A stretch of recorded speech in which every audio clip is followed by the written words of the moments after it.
मुळात आता महाराष्ट्रापुढे फार अस्थिर महाराष्ट्र होतोय. महाराष्ट्रात कधी नव्हे तेवढी अस्थिरता आहे. दोन समाजाला झुंजवलं जात आहे. माणसामध्ये दरी निर्माण करण्याचं काम झालेलं आहे. दोन धर्मालाही आपसात भिडवण्याचं काम सुरू आहे. आणि काम न करता, विकास न करता, जातीपाती धर्माचं राजकारण करून सत्ता कशी टिकवता येईल, सत्ता कशी उपभोगता येईल, लोकांना प्रश्न विचारण्याची संधीच मिळणार नाही, लोकांना अधिकार आणि हक्क मागण्यासाठी रस्त्यावर येण्याची पाळीच येणार नाही, अशा प्रकारचं धूर्तपणे षडयंत्र महाराष्ट्रात सत्ताधाऱ्यांच्याकडून सुरू आहे. पण यामध्ये अलीकडचंच उदाहरण झालं तर ओबीसी वर्सेस मराठा हे फार घातक. दोनही समाजासाठी आरक्षणावरून लढाई जी सुरू झाली त्यात प्रचंड अस्वस्थता आहे. खरं तर हा दोनही समाज एकेकाळी किंवा अलीकडे मागच्या 4-5 वर्षापूर्वी, 10 वर्षापूर्वी एकत्रित नांदणारा समाज, एकमेकाच्या सुखदुःखामध्ये सहभागी होणारा समाज आज एकमेकांविरुद्ध उभा झाला. आणि 2014 पासून याची सुरुवात झाली. ज्या वेळेपासून या राज्यामध्ये भारतीय जनता पक्षाची सरकार आली त्या दिवसापासून विष पेरण्याचं काम या राज्यामध्ये राजरोसपणे सुरू आहे. राज्य खड्ड्यात घालण्याचं काम तर सुरूच आहे. राज्याला कर्जबाजारी करून ठेवलंय. 10,41,000 कोटीचं कर्ज राज्यावर आहे. राज्यातील कुठलीही कामं विकासाची सुरू करण्यासाठी कंत्राटदार तयार नाही. कंत्राटदारांचे फार मोठ्या प्रमाणामध्ये थकबाकी आहे, देणे आहे. काल परवाच 38 कोटी रुपये कंत्राटदारांचं बिल दिलं नाही म्हणून मुख्यमंत्र्यांच्या जिल्ह्यात एका कंत्राटदाराने आत्महत्या केली. आतापर्यंत 3 कंत्राटदारांनी आत्महत्या केली. ज्या भागात मुख्यमंत्री असतात त्या भागात सर्वाधिक शेतकऱ्यांच्या आत्महत्या होत आहेत. खरं तर या सगळ्यामध्ये शेतकरी अडचणीत आहे. शेतकऱ्यांना या संकटामध्ये मदतीची अपेक्षा आहे, ती होत नाही.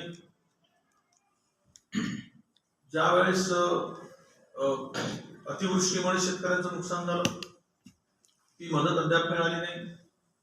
शेतकऱ्यांच्या कर्जमाफीचा पत्ता नाही. आता लाडक्या बहिणीचे पैसे 2 महिन्यापासून दिले नाही. जिल्हा परिषदच्या तोंडावर एकत्र दिल्या जातील आणि पुन्हा फूस लावल्या जाईल. बहिणींना बनवाबनवी खेळ केली जाईल आणि मतांची पोळी पुन्हा शेकली जाईल. म्हणजे मोठमोठे खड्डे रस्त्यावर पडले, त्या रस्त्याची दुरुस्ती नाही. आणि मंत्री मात्र सत्ता उपभोगण्यामध्ये समाजाला झुंजवून व्यस्त आहे. हेच या ठिकाणी आता राज्यामध्ये दिसते. राज्यामध्ये भ्रष्टाचार प्रचंड वाढलाय.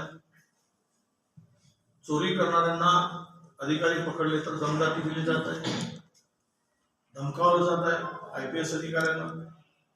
हे कशाचं लक्षण आहे? आणि विशेष करून हे जे सरकार आता राज्याच्या भूखंडीवर बसले हे केवळ महाराष्ट्र उद्ध्वस्त करायला निघाले असं आमचं स्पष्ट आहे.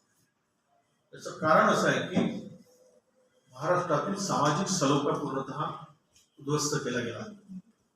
ज्यावेळेस सामाजिक सलोखा बिघडतो त्यावेळेस राज्य प्रगतीकडे जाऊ शकत नाही, तर अधोगतीकडे जातो.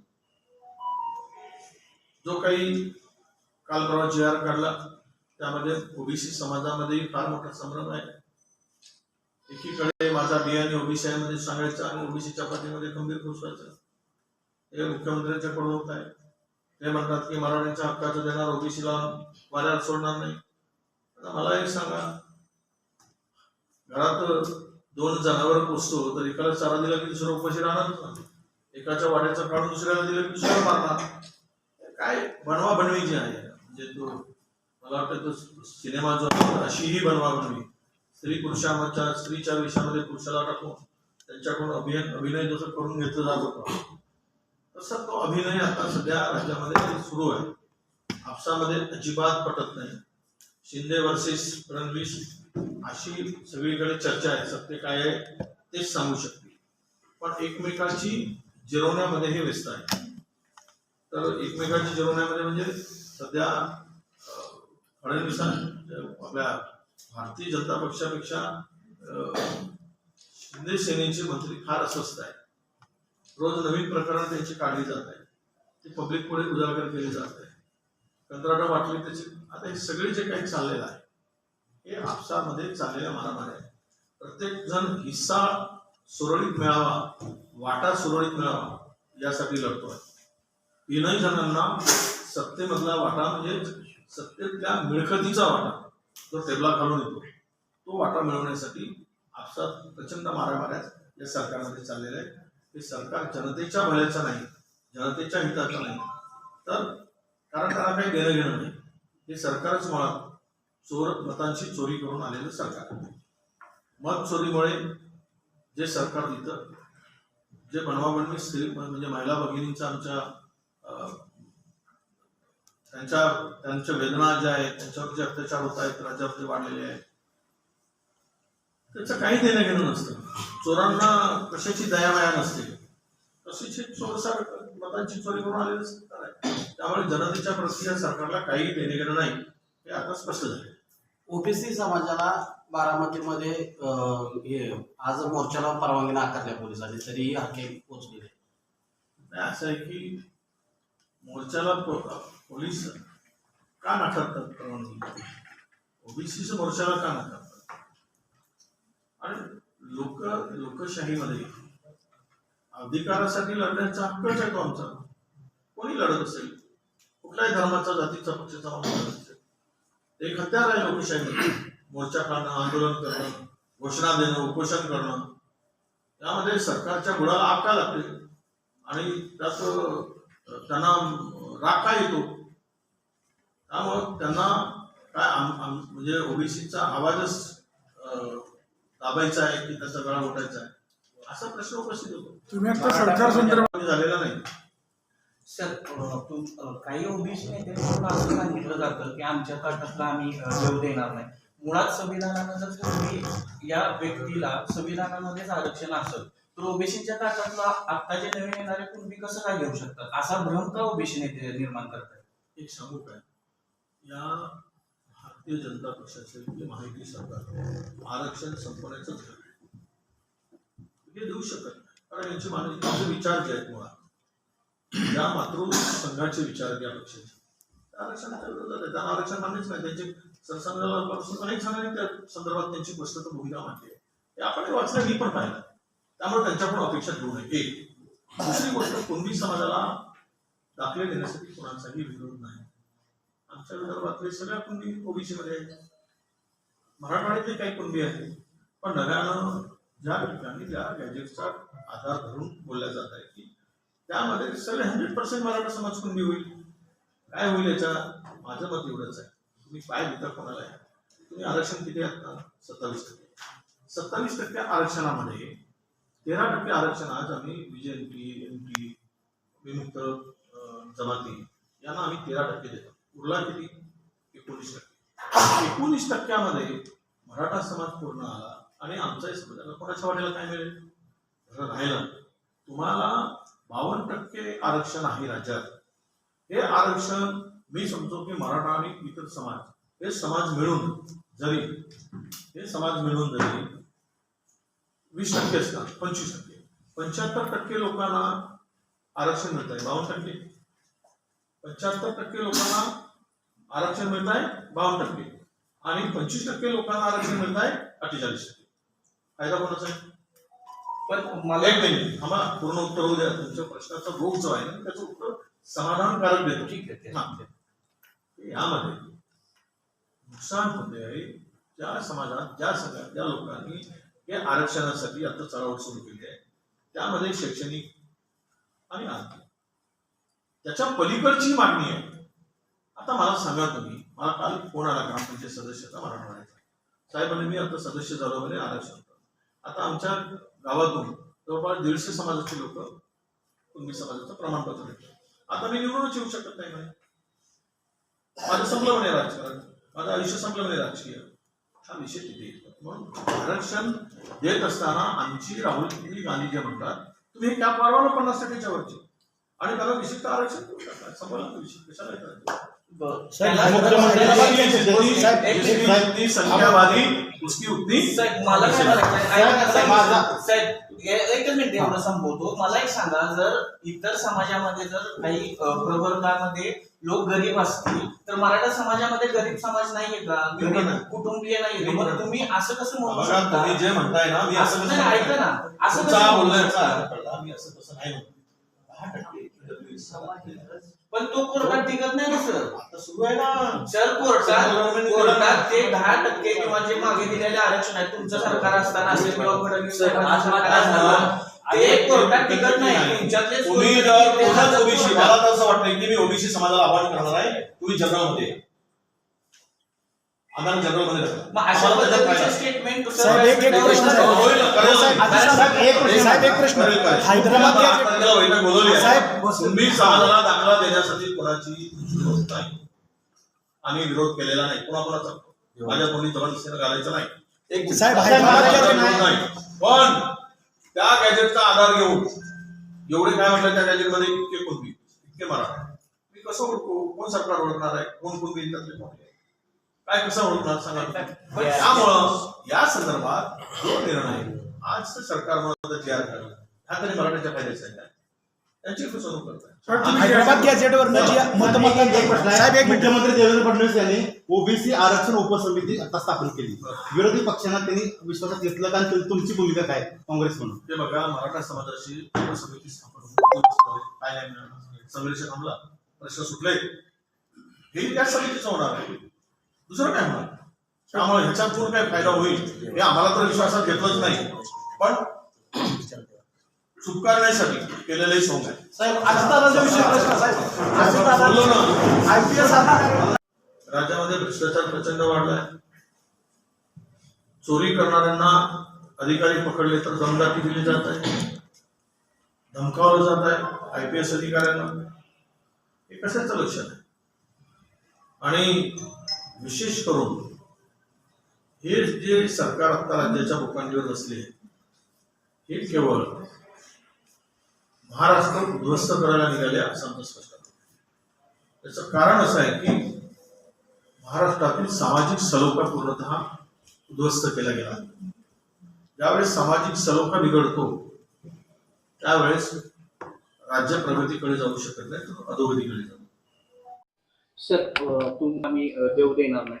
मुळात संविधानानं जर कुणबी या व्यक्तीला संविधानामध्येच आरक्षण असेल तर ओबीसीच्या ताटातला आता जे नवीन येणारे कुणबी कसं काय घेऊ शकतात? असा भ्रम का ओबीसी नेते निर्माण करतात? एक सांगू काय, या भारत संघाचे विचारक या पक्षाच्या त्या आरक्षणाच्या विरोधात आहे. त्यांना आरक्षण मानलेच नाही. त्यांचे सरसंघापासून अनेक जणांनी त्या संदर्भात त्यांची स्पष्ट भूमिका मांडली आहे. ते आपणही वाचले, मी पण पाहिला. त्यामुळे त्यांच्याकडून अपेक्षा ठेवू नये. एक दुसरी गोष्ट, कुणबी समाजाला दाखले देण्यासाठी कुणाचाही विरोध नाही. आमच्या विदर्भातले सगळ्या कुणबी ओबीसीमध्ये आहेत. मराठवाड्यातले काही कुणबी आहे. समाज कुणबी होईल. काय होईल याच्यात? माझं मत एवढंच आहे, तुम्ही काय देता कोणाला आहे ना. तुम्ही आरक्षण किती आहे आत्ता? 27%. 27% आरक्षणामध्ये 13% आरक्षण आज आम्ही विजयंती, एनटी, विमुक्त जमाती यांना आम्ही 13% देतो. उरला किती? 19%. 19%मध्ये मराठा समाज पूर्ण आला आणि आमच्याही समाजाला कोणाच्या वाटेला काय मिळेल? बरं राहिलं, तुम्हाला 52% आरक्षण आहे राज्यात. हे आरक्षण मी समजतो की मराठा आणि इतर समाज हे समाज मिळून जरी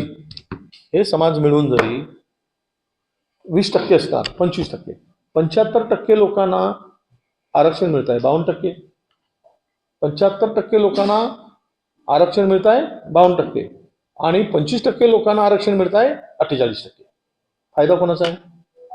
पण एक मिनिट थांबा, पूर्ण उत्तर होऊ द्या. तुमच्या प्रश्नाचा रोग जो आहे ना, मी त्याचं उत्तर समाधानकारक देतो. ठीक आहे. हा, हे यामध्ये नुकसान होते आहे ज्या समाजात ज्या लोकांनी हे आरक्षणासाठी आता चळवळ सुरू केली आहे, त्यामध्ये शैक्षणिक आणि आर्थिक त्याच्या पलीकडची मागणी आहे. आता मला सांगा तुम्ही, मला काल एक फोन आला ग्रामपंचायत सदस्याचा मराठवाड्याचा. साहेब म्हणे मी आता सदस्य झालो म्हणे, आरक्षण होतं. आता आमच्या गावातून जवळपास 150 समाजाचे लोक कुणबी समाजाचं प्रमाणपत्र भेटलं. आता मी निवडूनच येऊ शकत नाही म्हणे, माझं संपलं म्हणे राजकारण, माझं आयुष्य संपलं म्हणे राजकीय. हा विषय तिथे येतो आहे. म्हणून आरक्षण देत असताना आमची राहुलजी गांधी जे म्हणतात, तुम्ही हे कॅप वाढवा ना 50%च्या वरची आणि त्यांना विशिष्ट आरक्षण देऊन टाका, संपला ना विषय, कशाला करायचं. जिसकी जितनी संख्या भारी उसकी उतनी मला काय निषेध. म्हणायचंय, ऐका ना, आता विषय.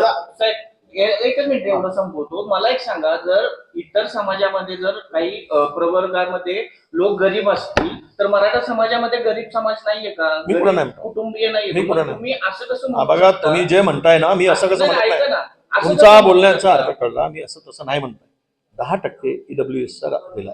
पण तो कोर्टात टिकत नाही ना सर. आता सुरू आहे ना, सर कोर्टात सेंट्रल गव्हर्नमेंटने दिला ना. ते 10% किंवा जे मागे दिलेले आरक्षण आहे तुमचं सरकार असताना असेल किंवा फडणवीस साहेबांचं सरकार त्यामुळं असताना, ते कोर्टात टिकत टिकत की नाही. तुमच्यातलेच तुम्ही कोर्टात जर टिकत पूर्णच नाही. ओबीसी, मला तर असं वाटतं की मी ओबीसी समाजाला आव्हान करणार आहे, तुम्ही जनरल मध्ये या, आम्हाला जनरल मध्ये ढकला, मग अशा आम्हाला त्याच्यात फायदा पद्धतीचे स्टेटमेंट हा. सर व्यासपीठावर होतं. होईल ना, करेल ना मी, एक प्रश्न माझा. करेल. मी आता 8 तारखेला बैठक बोलवली आहे.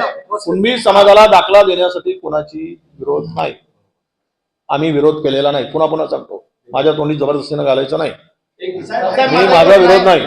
पण त्या गॅजेटचा आधार घेऊन एवढे काय म्हटलं, त्या गॅजेटमध्ये इतके कुणबी, इतके मराठा, मी कसं ओळखू? कोण सरकार ओळखणार आहे कोण कुणबी त्यातले कोण आहे, काय कसं ओळखणार सांगा तुम्ही. त्यामुळं या संदर्भात जो निर्णय आज सरकार म्हणत GR काढला, हा तरी मराठ्याच्या फायद्याचा आहे काय?